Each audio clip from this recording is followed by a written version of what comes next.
Hello everyone, इस video में हम पढ़ेंगे क्लास 8 साइंस का chapter 17 stars and the solar system के क्वेश्चन आंसर्स। तो देखिए पहला क्वेश्चन है, in which part of sky can you find Venus if it is visible as an evening star. तो आपको जो स्काई है, आसमान के कौन से पार्ट में आपको वीनस दिखेगा। वीनस हमारा जो है प्लैनेट है, वो सबसे पहले देखिए, अगर हम सीक्वेंस देखें कि सन से कितना दूर दूर है, तो मर्करी के बाद वीनस आता है, सेकंड नंबर पे है। तो स्काई में वीनस आपको शाम के टाइम कौन सी डायरेक्शन में दिखता है, ये इस क्वेश्चन में बताना है। तो इसका आंसर है, in western part of the sky we can find Venus if it is visible as an evening star. Evening star evening के टाइम में जो है वेस्टर्न साइड में, जो वेस्ट साइड होती है, वहाँ पर हमें वीनस देखने के लिए मिलता है। नेक्स्ट क्वेश्चन है, name the largest planet of the solar system. Solar system जो है हमारा, उसका सबसे बड़ा प्लैनेट कौन सा है वो बताना है। तो देखिए, Jupiter is the largest planet of the solar system. Jupiter सबसे बड़ा प्लैनेट है हमारे सोलर सिस्टम का। नेक्स्ट क्वेश्चन है, what is constellation. Name any two constellation. Constellation क्या होता है और दो कॉन्स्टिलेशन के नाम हमें बताने हैं। तो देखिए, कॉन्स्टिलेशन होता है स्काई में हमें कुछ स्पेसिफिक पैटर्न्स देखने के लिए मिलते हैं, जैसे कि ऐसा लगता है कि कोई शेप बन रही हो, जैसे हम हिंदी में सप्तऋषि बोलते हैं, है ना। तो उसमें क्या होता है, कुछ स्टार्स होते हैं वो पैटर्न टाइप का फॉर्म कर रहे होते हैं, ऐसा लगता है जैसे कोई शेप बन रही हो, तो उसी को हम कॉन्स्टिलेशन बोलते हैं। तो ये constellation are group of stars that appear to form recognisable shapes, example Orion और ग्रेट पियर। मतलब ऐसी शेप बनाते हैं जिसमें हमें कुछ लगता है कि हाँ जैसे कोई ऑब्जेक्ट की शेप बन रही हो। नेक्स्ट क्वेश्चन है, ड्रॉ स्केचेस। तो स्केचेस आप बना सकते हैं, बुक में अवेलेबल है, उर्सा मेजर का भी और ओरियो का भी। देखिए उर्सा मेजर ऐसे होता है, 1 2 3 4 5 6 7, इन सबको आप ऐसे करके जोड़ देंगे ना, तो ये उर्सा मेजर हमारा बन जाता है। ये उर्सा मेजर इस तरीके से होता है। और ओरियन ऐसा होता है, एक यहाँ पर डॉट बनाइए आप, एक यहाँ, यहाँ, फिर ऐसे, इन सबको अगर आप जोड़ देंगे तो ये ओरियन स्टार जो है वो बनता है। ओरियन की शेप ऐसी होती है। अब नेक्स्ट क्वेश्चन है, name two objects other than planets which are members of the solar system. Solar system के मेंबर्स हैं मगर वो प्लैनेट्स नहीं हैं। ऐसे दो ऑब्जेक्ट्स के नाम बताने हैं जो सोलर सिस्टम के तो मेंबर हैं मगर वो प्लैनेट्स नहीं हैं। तो देखिए, कॉमेट्स और मीटियोर्स होती हैं, वो क्या प्लैनेट्स नहीं होते मगर सोलर सिस्टम का पार्ट होते हैं। आगे देखेंगे हम कि होते क्या हैं। तो comets and meteors are the two objects other than planets which are members of the solar system. Solar system के मेंबर होते हैं बट प्लैनेट्स ये नहीं होते हैं।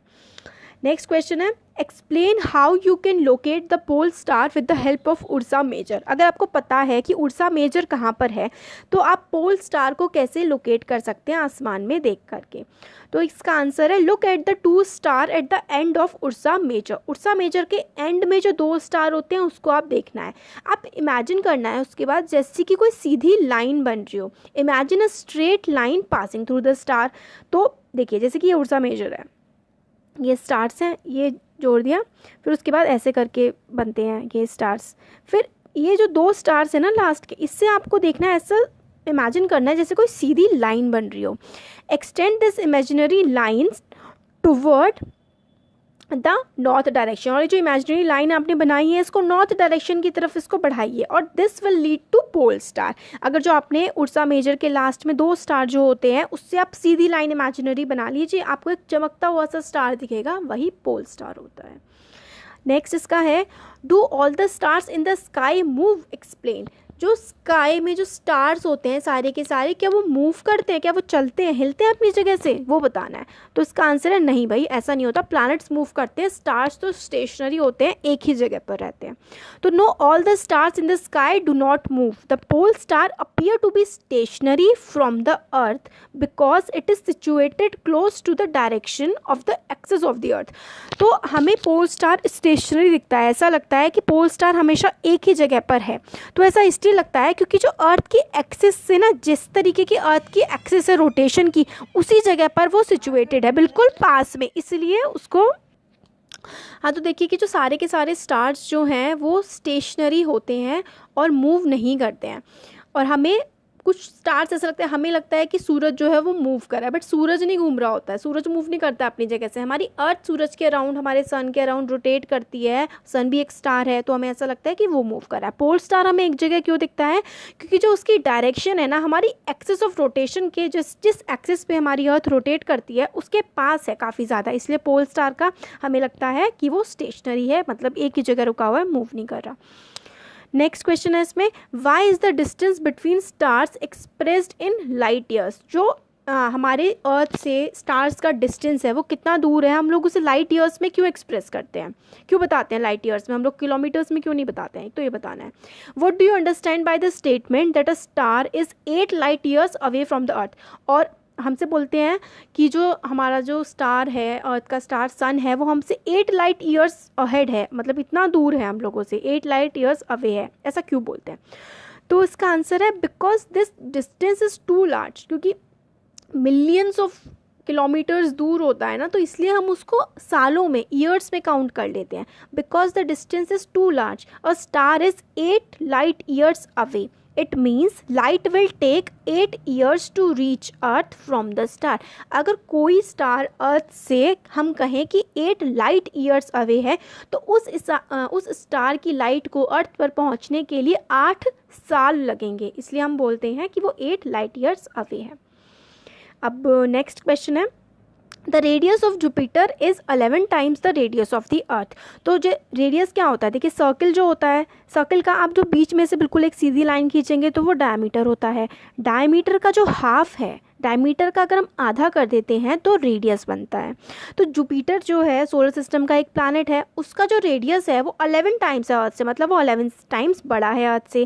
Calculate the ratio of volumes of Jupiter and the earth. तो ratio क्या होता है, जो अपॉन में लिखते हैं उसे रेशियो कहते हैं। तो हमें वॉल्यूम का जो रेशियो है ना, जुपिटर की जो वॉल्यूम है और अर्थ की जो वॉल्यूम है, उन दोनों की वॉल्यूम का रेशियो हमें बताना है। और ये भी बताना है how many earths can Jupiter accommodate. Accommodate का मतलब होता है किसी स्पेस में कितनी चीज़ आ सकती है। तो जुपिटर कितना बड़ा है अर्थ से ये बताना है, और कितनी अर्थ जुपिटर में आ जाएंगी ये भी हमें एक्सप्लेन करना है। तो देखिए ये न्यूमेरिकल फॉर्म में होगा, हमें फॉर्मूला देखना पड़ेगा इसमें। वॉल्यूम का फॉर्मूला क्या होता है, अर्थ जो है वो स्फेरिकल फॉर्म में है, जितने भी हमारे प्लैनेट्स हैं सारे के सारे स्फेरिकल फॉर्म में होते हैं। तो देखिए स्फेयर का जो फॉर्मूला होता है वो होता है 4/3 पाई आर क्यूब। तो 4/3 कांस्टेंट होता है, पाई की वैल्यू हम लोग रखते हैं 3.14 या फिर 22/7 रखते हैं, और आर का क्यूब होता है, जो भी हमें रेडियस गिवन होता है वो हमें आर में वैल्यू रखनी होती है और हम पूरा निकाल लेते हैं। तो जब भी रेशियो करना होता है ना तो अपॉन में लिखते हैं, जैसे कि एक्स और वाई का रेशियो अगर हमें निकालना है तो हम लोग लिखेंगे एक्स अपॉन वाई।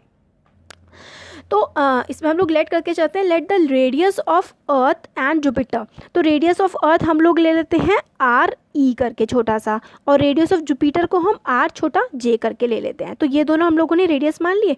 अब रेडियस और जुपिटर का जो है वो कितना है अर्थ से, 11 टाइम्स है। तो R J is equals to 11 R E. R E हमने अर्थ का रेडियस माना है और आर जे माना है जुपिटर का, ये हमें गिवन है।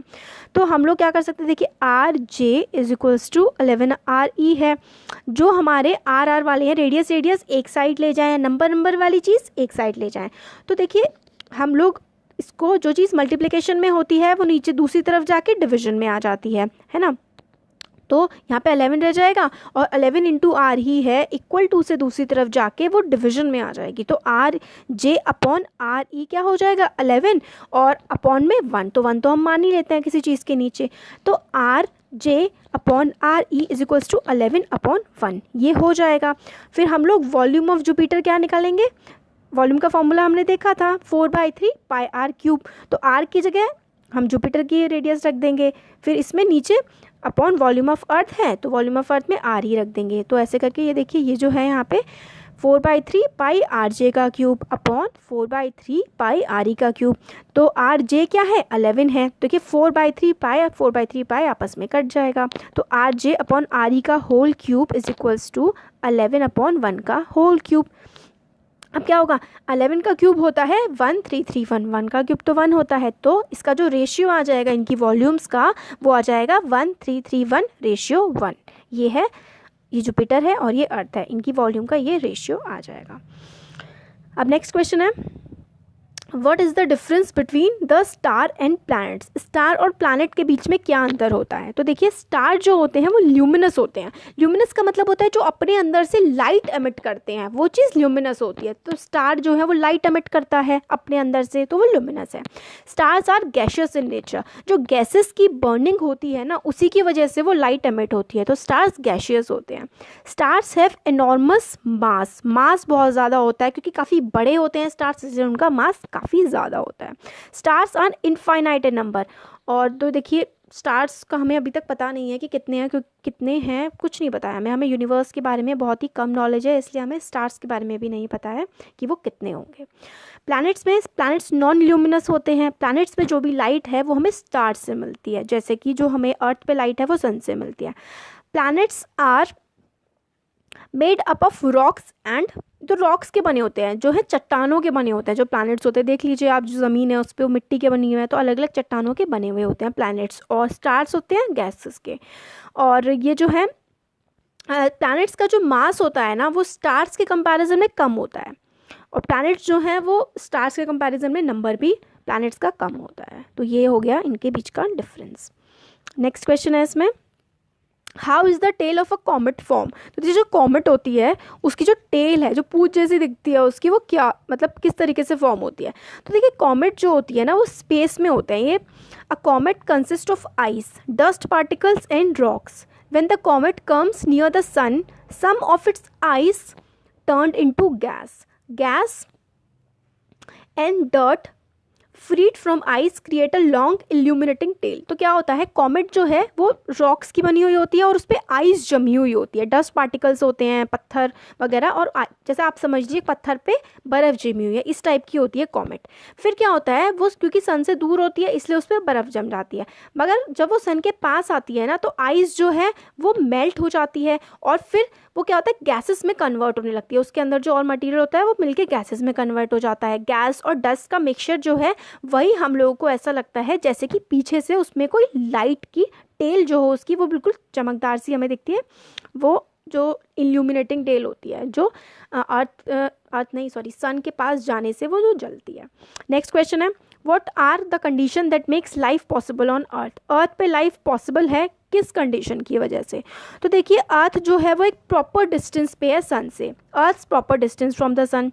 फिर availability of water, presence of oxygen, carbon dioxide which helps in trapping of heat and photosynthesis in plants, और प्रेजेंस ऑफ ओजोन लेयर। तो ओजोन लेयर प्रेजेंट है जो हमें harmful gases of sun rays से बचाती है। फोटोसिंथेसिस होता है प्लांट में, प्लांट्स खाना बना पाते हैं। ऑक्सीजन प्रेजेंट है, इस वजह से क्या है हमारी जो अर्थ पे लाइफ पॉसिबल है। नेक्स्ट है, what is the most remarkable feature of Uranus. Uranus का सबसे इम्पॉर्टेंट फीचर जो है वो क्या है।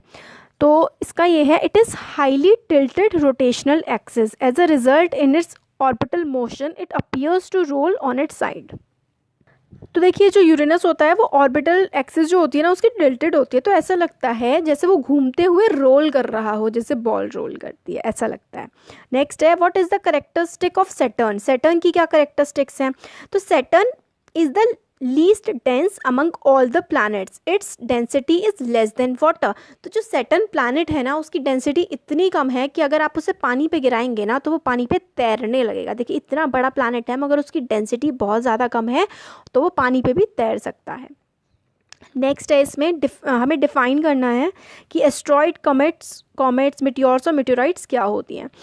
तो सबसे पहले एस्ट्रॉइड्स देखते हैं। A large number of small object that revolve around sun between the orbit of Mars and Jupiter are called asteroids. तो मार्स और जुपिटर के बीच में जो है छोटे छोटे से रॉक टाइप के मटेरियल जो है ना वो घूम रहे होते हैं, तो वही एस्ट्रॉइड्स होती हैं। नेक्स्ट है comets. Comets revolve around the sun in highly elliptical orbits. It appears generally as a bright head and a long tail. Its tail is always directed away from the sun. तो comet सन के around revolve करते हैं highly elliptical orbit. देखिए ये होती है elliptical orbit, इस तरीके की ऑर्बिट में सन के अराउंड कॉमेट घूम रहे होते हैं। जनरली काफ़ी चमकदार होता है इनका हेड और लंबी सी इनकी टेल होती है, और हमेशा सन के अराउंड ही ये घूमते हैं कॉमेट्स। अब मिटियोर्स क्या होते हैं। Meteor is a small object that occasionally enters earth atmosphere. कभी कभी मिट्योर होता है ना जो कभी कभी अर्थ के एटमॉस्फेयर में एंटर कर जाता है, because of its high speed and friction due to atmosphere heat it up and glows and evaporates quickly. तो मिट्योर्स ऐसे ऑब्जेक्ट होते हैं जो कभी कभी क्या होता है अर्थ के एटमॉस्फेयर में एंटर कर जाते हैं और उसकी वजह से क्या होता है वो बर्न अप हो जाते हैं और इवेपोरेट हो जाते हैं। नेक्स्ट है मिट्योरॉइड्स क्या होती हैं। तो देखिए some meteors are large and so they can reach the earth before they get evaporate completely. The body that reaches the earth is called meteoroid. तो देखिए मिट्योर्स जो होती हैं ना जो काफ़ी बड़ी होती हैं और वो अर्थ के सरफेस तक पहुंच जाती हैं, तो उनको हम मेटेओराइट्स कहते हैं। नेक्स्ट और लास्ट क्वेश्चन है इसका, what is a light year? It is a unit of which physical quantity? Light year क्या होता है और किस फिजिकल क्वांटिटी की ये यूनिट होती है? तो देखिए इसका आंसर है light year is defined as the distance travelled by light in 1 year. It is a unit of distance. तो लाइट होता है कि एक साल में कितना डिस्टेंस लाइट ट्रैवल करेगी, उसी को लाइट ईयर कहते हैं। और ये किसकी यूनिट होती है? लाइट ईयर यूनिट होती है डिस्टेंस की। चैप्टर कंप्लीट हो गया है हमारा। Thank you.